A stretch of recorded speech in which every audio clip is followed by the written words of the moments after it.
21 मार्च 2026 की बात है। 12 साल की एक लड़की के पेट में दर्द हो रहा था। पेट में दर्द इतना असहनीय था कि उसकी पीड़ा को बर्दाश्त नहीं कर पा रही थी, जिसके बाद वो अपनी माँ के पास पहुँचती है और कहती है कि मेरे पेट में तेज़ दर्द हो रहा है। जिसके बाद माँ उसे गुजरात का एक ज़िला लगता है नवसारी, उसी का हॉस्पिटल है, उसके सरकारी हॉस्पिटल में वो अपनी बेटी को लेकर जाती है, जहाँ डॉक्टर उसका इलाज करते हैं। इलाज के दौरान डॉक्टर भी समझ नहीं पा रहे थे कि बेटी के पेट में आखिर दर्द क्यों हो रहा है। जिसके बाद बेटी का मेडिकल चेकअप किया जाता है। जब उसका मेडिकल चेकअप किया जाता है, इस दौरान उसकी प्रेगनेंसी टेस्ट भी किया जाता है। प्रेगनेंसी टेस्ट के दौरान जब उसकी रिपोर्ट आती है, तब वो बेहद हैरान कर देने वाली थी।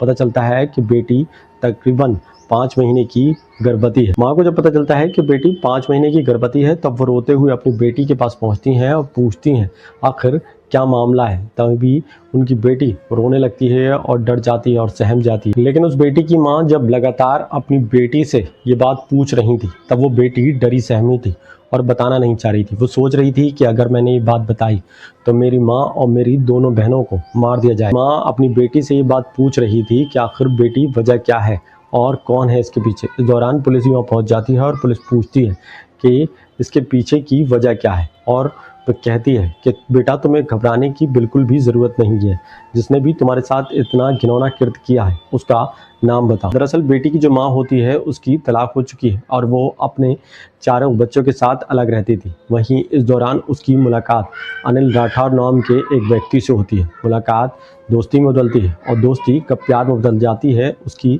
माँ को खुद नहीं पता चलता है। इस दौरान पता ही नहीं चलता, वो दोनों लिव इन में रहने लगते हैं। पहले वो माँ के साथ शारीरिक संबंध बनाता था, उसके बाद जब उसे मौका मिलता था तब वो 12 और 13 साल की बच्चियों के साथ भी उनका दुष्कर्म करता था, उनके साथ रेप करता था। वो जंगल में ले जाता था, उन दोनों बेटियों के साथ बारी बारी करके उनका दुष्कर्म किया करता था। ऐसे ही लगातार वो बारी बारी से उन दोनों बच्चों के साथ घिनौना